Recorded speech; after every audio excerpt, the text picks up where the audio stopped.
Hello everyone and welcome to Sharp Press Gaming, and today we're back with some more. This is actually a post-tournament review. Now that I'm hopefully going to be going to more tournaments, especially for the 2018 season, I want to be doing post-tournament like recalls.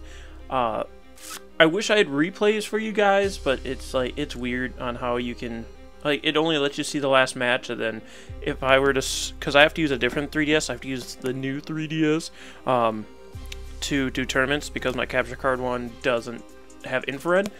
So if I were to do that, I think if I switch them over, it just would delete the last video anyway, and usually the last battles aren't the greatest. Oh, I don't know. We'll see what we can do for future ones. I don't know. Maybe I'll let them, talking to some of the local ones and letting me record some of them, but I don't know. But today, it was just a Premier Challenge today, which is one of the it's a smaller tournament, but we did have points. And the local one around here, there wasn't even that many people there today. There was 6 masters. So, we did end up, spoilers, did end up taking 3rd out of 6 people. The top 4 people actually all went 2-1. So they won twice and lost once. So the computer just kind of decided, oh, this is who gets first. There was no top cut or anything. So we did get 10 championship points for that. So on our way to 400, kids. Or is it 500? I think it's 500 to get to Worlds. So only 490 to go. But I want to kind of go over the team that we used. You've seen this team if you've been watching videos on the channel. If not, link in the description below for the videos for this team. And it was between this team and Double Blizzard. I kind of wanted to go Double Blizzard because I knew that team can do good, but I also didn't want to because we just won a tournament with that team, the Moxie Boosted Autumn Open. And also, I need to fix the Snorlax on that team, and I didn't have time to breed a new one because it was like an hour before the tournament. I'm like, I should get a new Snorlax, but then no time. So I went with Corsola instead. And, you know, for the memes, I wasn't really expecting to win anyway, so I'm like, I might as well just use Corsola, who cares? But, yeah, Corsola actually ended up doing stuff one match. I'll kind of talk over the matches after we talk over the team, because I didn't do a team builder for this one, so this is kind of a team builder / tournament review. So, for the Corsola, my head is in the way of the IVs, I am aware of. That's the only place I could put my head, my face. Oh, also, you could see this. This is my Mega Mawile plush. I've talked about it before. I don't know if I've ever showed it before, but this is my Mega Mawile plush. I had this made custom for me a few years ago. I brought this to the tournament. This is the first time I brought this to the tournament. Oh, there's something in here. So actually the mouths are pockets. They are zipper pockets, so you can open them up. And then they can fit a 3DS XL inside of them. So I had both my 3DSs inside of those. So it was cool. I really only got one comment on it, so I don't know that I'll bring it anymore to tournaments because it's just a very inconvenient backpack. I tried fitting it inside of my backpack so like its head was poking out and the mouths would stay inside because the mouths are really heavy and they're really heavy on the head and it like snaps its neck back. So I don't want to ruin the threading on it because, like, see, they're way too damn heavy, so it just pulls its head back. So the mouths would have to be in the backpack too. But it's just a really, its mouth is twisting. I'm trying to take really good care of it because it cost me a lot of money. It's really cool and I really like it, but it's just essentially an inconvenient backpack. So I don't know if I showed that before. That's why I wanted to have it on here. Plus, it was at the tournament, so you know. I'm not one to bring plush to the tournament, but it's got a function to it too, so you know. But anyway, Corsola. So the only IV that you have to, the only IV you have to be concerned about that's not 31 should be speed. Special attack can be whatever because it's not a special attacker. Otherwise, 31 in HP attack, defense, special defense, and the speed IV is 0. Honestly, you could go less than 0. I like to have 0 just for freaking Snorlax because I think it speed ties to Snorlax. I can't remember. I think Snorlax is also 35. Let me actually check here. Do I have a Snorlax sitting around in one of my teams? Snorlax. I should in the Double Blizzard team, right? Where is it? There it is. Snorlax is base 30. So actually, Corsola outspeeds Snorlax. So never mind. It doesn't really matter what you do for Corsola's speed, but I put it at min speed just for trick room, and I was breeding Corsolas for this, and I just so happened to get a 0 IV Corsola, and I'm like, it works. So Corsola, For the item, we have Rockium Z. For the ability, it's Hustle, and I'll talk about that in just a second here. But the moves are going to be Head Smash, Liquidation, Protect, and Curse. So Head Smash, Liquidation, I think also Curse are all breeding moves, or egg moves. I know I got Liquidation from frickin' what's his name? Araquanid. And then Head Smash was from Relicanth. I think Relicanth also had Curse on it, and that's how I got Curse. Otherwise, Corsola might learn it naturally. I can't remember exactly how it gets Curse. So you can set up curses if you have a chance. Rarely do I ever have the chance to set up curses. This team isn't really made to allow other Pokemon to set up too much. There are a few setup Pokemon, but Corsola really doesn't often get the chance because it's usually coming in at the end to kind of pick up what's going on at the end. And then Rockium Z is our Z move, so it boosts Head Smash. And Hustle is, for those of you who don't know what Hustle is, it's an ability that increases your attack stat by 1 stage, but it also drops the accuracy of your physical attacks. It's only physical attacks that it boosts, but it drops the accuracy of physical attacks, which isn't great, obviously, especially with Head Smash being a 80% accurate move.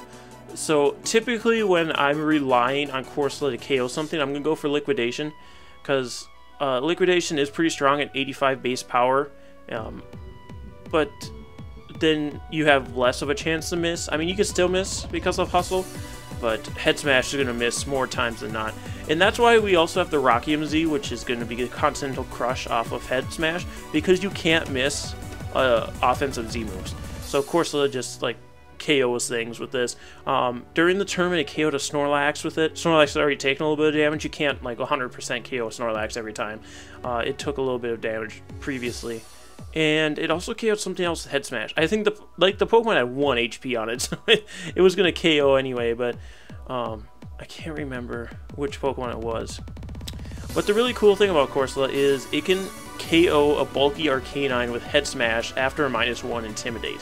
So Corsola is surprisingly strong for having a 55 base attack stat. Its base stats suck.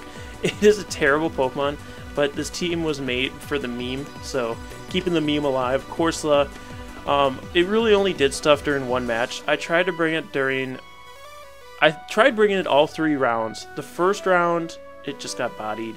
Second round, it actually did stuff.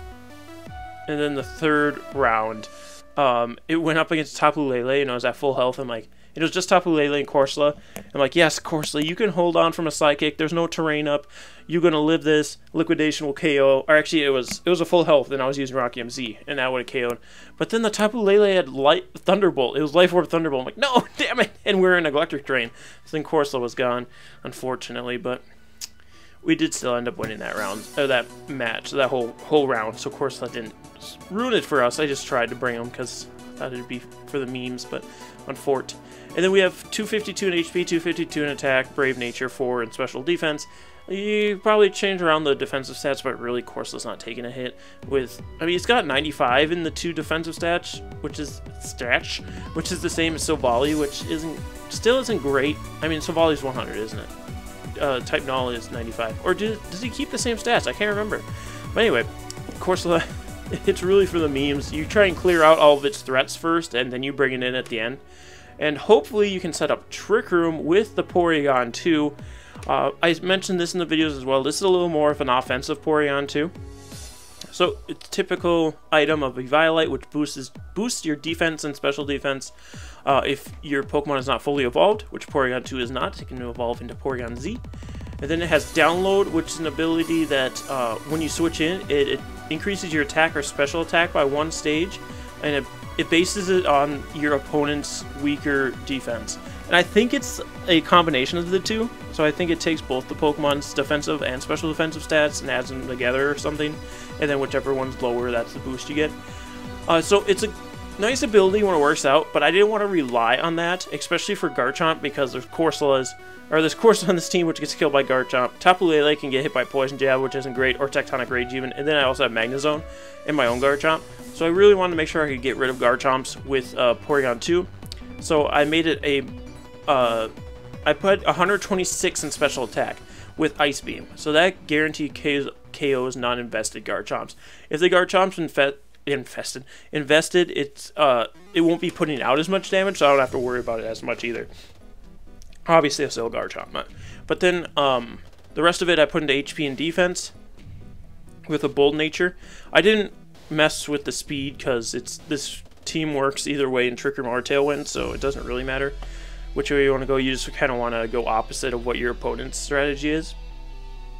But yeah, this Porygon 2 surprisingly still takes a lot of hits. I mean, obviously it's not going to take them as well as normal Porygon 2, especially on the specially defensive side, but it still takes some hits. So Porygon 2 actually didn't come much this tournament. I think I should have used it more. There were a lot of Buzzwalls though, and I was like, oh god, Buzzwall just bodies my poor little baby Porygon. So I didn't end up bringing it. 2 rounds I went up against a Buzzwall, so I was not happy about that. But yeah, Ice Beam, Recover, Thunderbolt, Trick Room, typical moveset, just a little bit different in the IVs. And then the next Pokemon, so I haven't used this Pokemon yet, so I kind of wanted to try it out. This is Tapu Lele, Tapu Latte, if you will, with the Life Orb, Psychic Surge, Protect, Moonblast, Psychic, Dazzling Gleam. And instead of going a fast Lele, I went with bulky Lele, because we do have Trick Room, and also this, because this works under Trick Room, and we also have Tailwind. So this Lele could take some hits, and boy howdy does Lele give those hits. There were a lot of threats to Lele in this tournament. There was a Choice Scarf Tentacruel, and I'm like, oh no, I know what Tentacruel can do. Once I figured out it was Choice Scarf, though, it was really easy to take care of, especially with our next Pokemon, and I'll talk about that. But I knew I could live a Sludge Bomb from a Choice Scarf Tentacruel because of, again, our experience with Tentacruel. I needed a Life Orb to KO just normal Lele's, so I knew I'd take a Sludge Bomb. I don't think it ever came down to me taking one, and my Lele could return, or could KO the Tentacruel in return. So once I got Tailwind up, we were good to go. Of course, Psychic, Dazzling Gleam. I mean, Moonblast, Dazzling Gleam. I don't even know if I used Moonblast, Dazzling Gleam. I used Dazzling Gleam a couple times just to break Sash and Disguise from like Mimikyu and stuff. But yeah, not much to say about Lele. It just kills things. That's what it does. It's a Tapu Latte. Oh, there was one instance where the bulky Lele really helped. There was the Buzzwall. It was a fast Buzzwall, so it was jolly, and it had Poison Jab. I'm like, oh no. And like turn 1, I was like, I can just kill the Buzzwall. It's gonna be slower than me, even though I'm bulky Lele. And then he was faster than me and Poison Jab me. I'm like, oh no, I'm gonna die. But bulky Lele held on with like 36 HP. Unfortunately, it did poison, so I was still able to kill a Buzzwall, but then I fainted after, which was kind of sad. But we still pulled it out. But yeah, bulky Lele, I like it a lot. I like it a lot. And then we have Drifblim to go with the Lele. It's one of the so typically you'll see a Mandibuzz or a Drifblim paired with the Tapu Lele. Psychic Seed item, which and the Unburden ability go well together. Psychic Seed, when Drifblim comes in on the Psychic Train, it consumes the seeds, I guess it eats them, I don't know. But it increases its special defense by 1 stage, which makes Drifblim a real bulky. And then the Unburden ability increases speed by 2, I want to say. Yeah, its speed's doubled, so it's like it gets its own Tailwind, which really helps setting up our Tailwind. So, and that's why I kind of wanted to use Drifblim over Mandibuzz, because then you're faster and everything, so you can kind of help support the Lele while you're getting KOs off. Will-O-Wisp, Disable, Shadow Ball, and Tailwind were the moveset. Amazing moveset. I rarely ever use Shadow Ball. It's just kind of when I run out of things to do with Drifblim, I'm like, I might as well throw some damage out there as well, which it can deal some good damage. Will-O-Wisp I used on a lot of Mudsdales. There were 2 Mudsdales. I think there were 2 teams that were essentially the same team, except one didn't have the Tentacruel on it. Will-O-Wisp, I would Will-O-Wisp the Mudsdales, I'd Will-O-Wisp the Buzzwalls. Gigalith was one I Will-O-Wisped a lot, so that Rock Slide wasn't really doing any damage to us. Just good stuff. Will-O-Wisp, just Will-O-Wisp everything. I caught a lot of Pokemon on the switch-ins too with Will-O-Wisp, because Disable, you could disable your opponent's most threatening move. You protect with Tapu Lele turn 1, use Tailwind with the Drifblim, so that you're doubling Lele speed and also quadrupling the Drifblim speed because you already have the +2 with the Psychic Seed. And then the following turn you can disable. because you like most of the time they'll attack into Lele trying to get rid of that. Not always, but sometimes they do, and then you can get rid of whatever. Usually they only have one move to take care of Lele, so you just get rid of that with disable.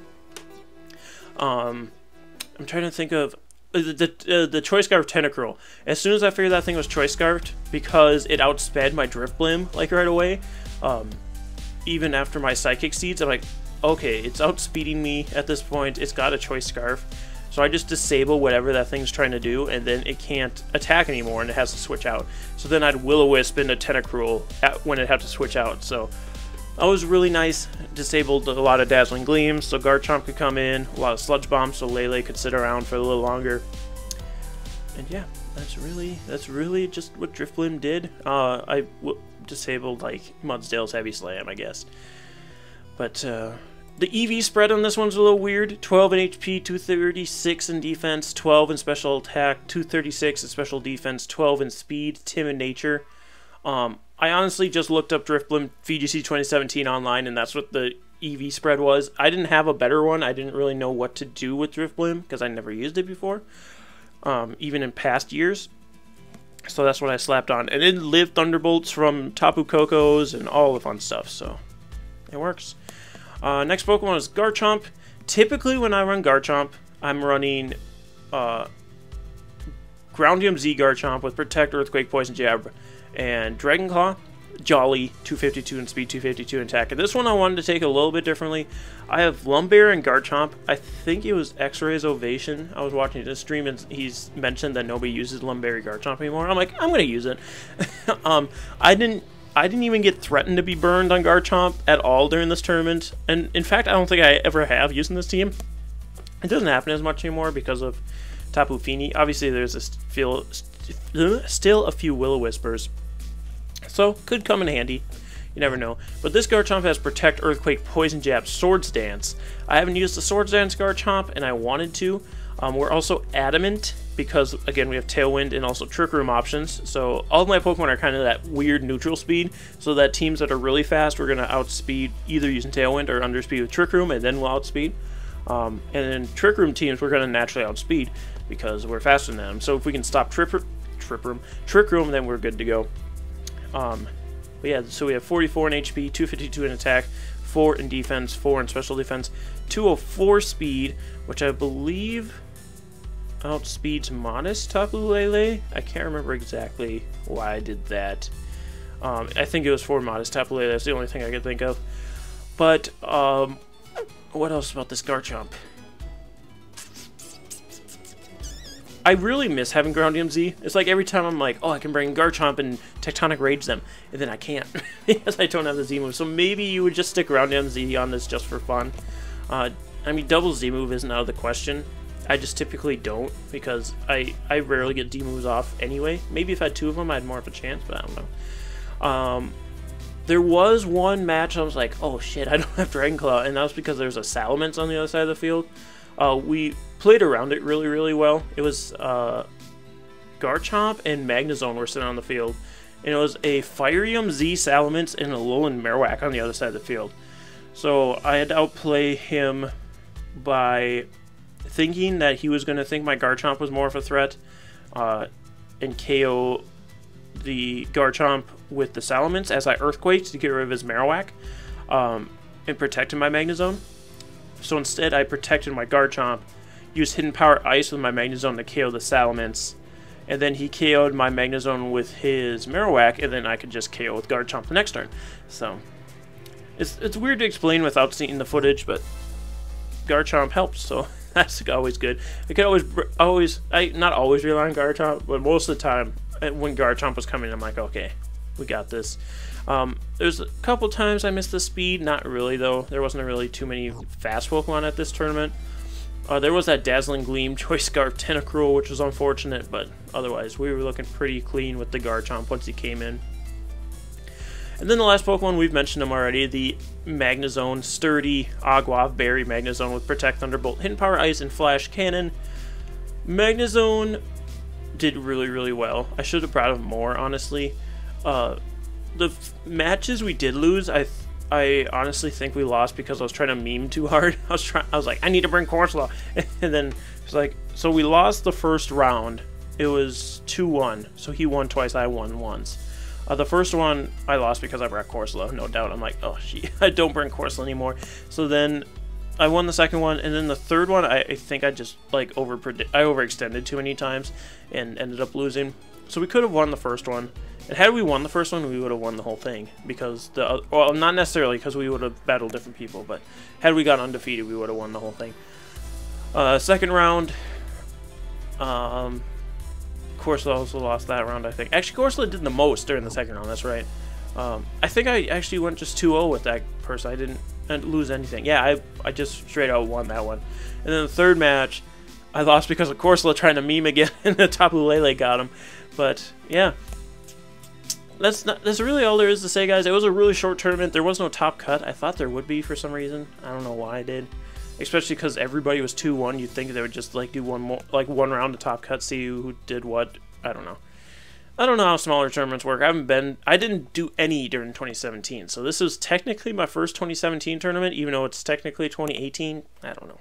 Points are going towards 2018, but it's a 2017 rule set, is what it is. But anyway, guys, thank you so much for joining me.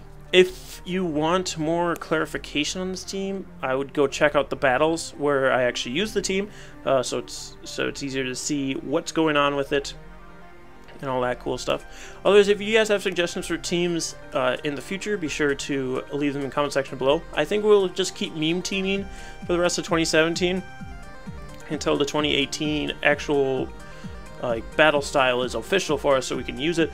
We are doing 2018 theory modding videos are taking place of when 17 was going up. So the theory modding 2018 is on Monday, Wednesday, Fridays. 2017 is Tuesday, Thursday now. So we're still doing 2017 stuff. Anyway, guys, thank you so much for joining us. We'll see you next time. Stay sharp, everyone.